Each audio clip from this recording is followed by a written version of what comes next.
warning signs that I'm aware of. And it was a revelation that the White House had no intention of making public. President Bush was told in August that Osama bin Laden might be planning an attack involving the hijacking. Could have predicted. Nobody in our government, at least.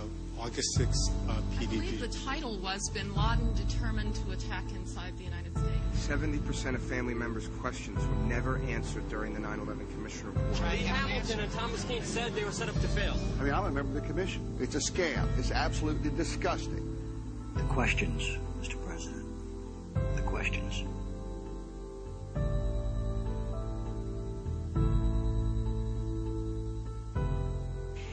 یہ steel structure کے ماہر ہے. Richard gauge نے world trade centre کے گرنے کے بارے میں تحقیقات کا مطالبہ کیا ہے. رچرڈ گیج ہمارے پاس موجود ہیں جو ہمیں بتائیں گے انہوں نے ورلڈ ٹریڈ سینٹر بلڈنگ گرنے کی انکوائری دوبارہ شروع کرنے کا مطالبہ کیوں کیا. آپ ہمیں اپنے بیک گراؤنڈ کے بارے میں ذرا بتائیے.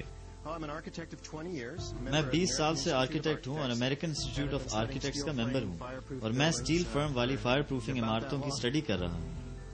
ہم یہ سوال وضاحت کے لیے پوچھ رہے ہیں. ہم اس کی تہہ تک پہنچنا چاہتے ہیں تاکہ آپ کے ذہن میں کوئی فضول بات نہ آ سکے. سرکاری طور پر ورلڈ ٹریڈ سینٹر کے گرنے کی کیا وجوہات تھی؟ ہمیں بتایا گیا کہ طیاروں کو عمارتوں سے ٹکرایا گیا جس کے نتیجے میں آگ لگی اور ڈیڑھ گھنٹے بعد دھماکوں سے عمارتیں منہدم ہو گئی. عمارتوں کے انہدام کے حوالے سے دیکھا گیا ہے کہ آگ لگنے یا دھماکے سے عمارتیں اس طرح تباہ نہیں ہوتی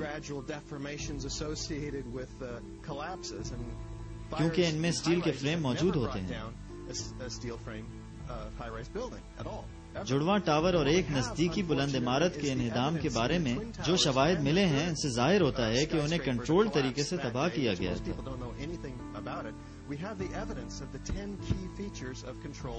بلڈنگ نمبر 7 اپنی ہی بنیاد پر منہدم ہوئی تھی. آپ دیکھ سکتے ہیں کہ پہلے 100 فٹ تک تیز رفتاری سے ملبہ نیچے آتا ہے. اس عمارت میں 40,000 ٹن اسٹیل کا اسٹرکچر لگا ہوا تھا جو اس طرح ان کے انہدام کو روکنے کے لیے ہی استعمال کیا گیا تھا. تو یہ 47 منزلہ بلڈنگ کی کہانی ہے. ہاں، اسی کو بلڈنگ 7 کا نام دیا گیا ہے جو فٹ بال گراؤنڈ جتنے فاصلے پر موجود تھی. ہم آپ کو دکھا رہے ہیں جو کچھ ہوا تھا. دائیں طرف آپ دیکھ سکتے ہیں کہ جب عمارت کو کنٹرول دھماکے سے گرایا جاتا ہے تو کیا ہوتا ہے. آپ خود موازنہ کر سکتے ہیں. آپ نے خود دیکھا ہے کہ 40,000 ٹن اسٹیل اسٹرکچر جب پوری سپیڈ کے ساتھ نیچے آتا ہے اس کا کیا منظر ہوتا ہے. ہمیں تقریباً 700 آرکیٹیکٹس اور انجینئرز نے کہا ہے کہ اس واقعے کی نئی سرے سے تحقیقات کی جانی چاہیے. ان کا کہنا ہے کہ ورلڈ ٹریڈ سینٹر سے ملنے والے نئے شواہد بہت اہم ہیں اور یہ کنٹرول دھماکوں کی نشاندہی کرتے ہیں. ایسے دھماکے بوسیدہ عمارتوں کو گرانے کے لیے بارود لگا کر کیے جاتے ہیں. اگر انجینئروں کو معائنے کی اجازت دی گئی تو ڈر اس بات کا ہے کہ یہ راز منظر عام پر آ جائے گا کیونکہ ان دھماکوں میں القاعدہ نہیں کوئی اور خفیہ قوتیں ملوث ہیں جو پینٹاگون کے بعد نیو یارک کے محفوظ ترین 3 عمارتوں کو منہدم کرنے کے ذمہ دار ہو سکتی ہیں.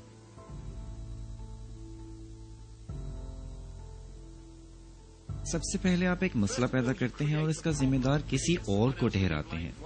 ورلڈ ٹریڈ سینٹر کی بنیادوں پر ہزاروں ٹن پگھلا ہوا اسٹیل ملا ہے. سوال یہ ہے کہ اسٹیل کیسے پگھل گیا. انجینئروں نے بتایا ہے کہ آگ لگنے کے واقعات میں عمارتوں میں لگا ہوا اسٹیل اس طرح نہیں پگھلتا اور نہ ہی جیٹ فیول سے اس طرح کی تباہی آتی ہے. عام طور پر اسٹیل کو پگھلنے کے لیے 3000 ڈگری سینٹی گریڈ کی آگ درکار ہوتی ہے.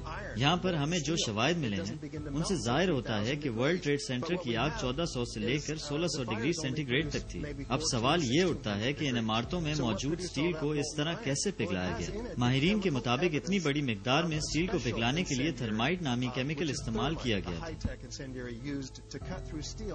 کیا آپ نے اس کو ڈھونڈ لیا؟ نیو یارک کے علاقے لوور مینہٹن سے ملنے والی دھول کا تجزیہ کیا گیا. اس دھول کی تہ 4 سے لے کر 6 انچ تک موٹی تھی. اس دھول میں پہلے سے پگھلے ہوئے لوہے کے پارٹیکلز بھی ملے ہیں. یہ سب کیسے ممکن ہوا؟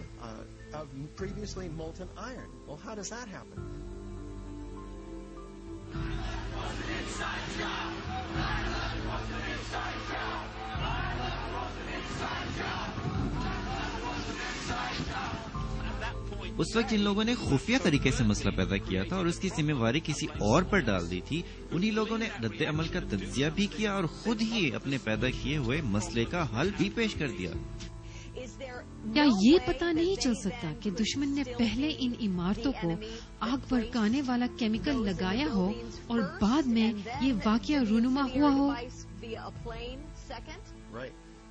پہلے آپ کو یہ سوچنا ہوگا کہ اس بلڈنگ تک کس کس کو رسائی حاصل تھی۔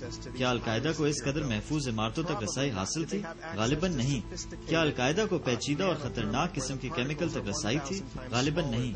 میرے خیال میں اس مسئلے کو حل کرنے کے لیے کسی اور کے بارے میں تحقیقات کرنا ہوگی، اس لیے ہمارے ساتھ 700 آرکیٹیکٹس اور انجینئرز ہیں جو انویسٹیگیشن کا مطالبہ کر رہے ہیں۔ امریکہ اور دنیا کے لوگ سچائی کا مطالبہ کر رہے ہیں۔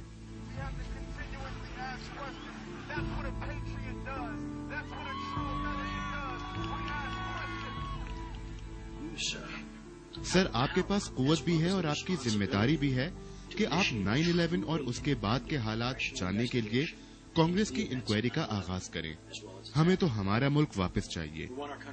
صدر صاحب، میں آپ کو اور آپ کی ٹیم سے اور ہر امریکی شہری سے کہہ رہا ہوں کہ وہ جاگ جائیں اور اٹھ کھڑے ہوں اور سچ جاننے کا مطالبہ کریں۔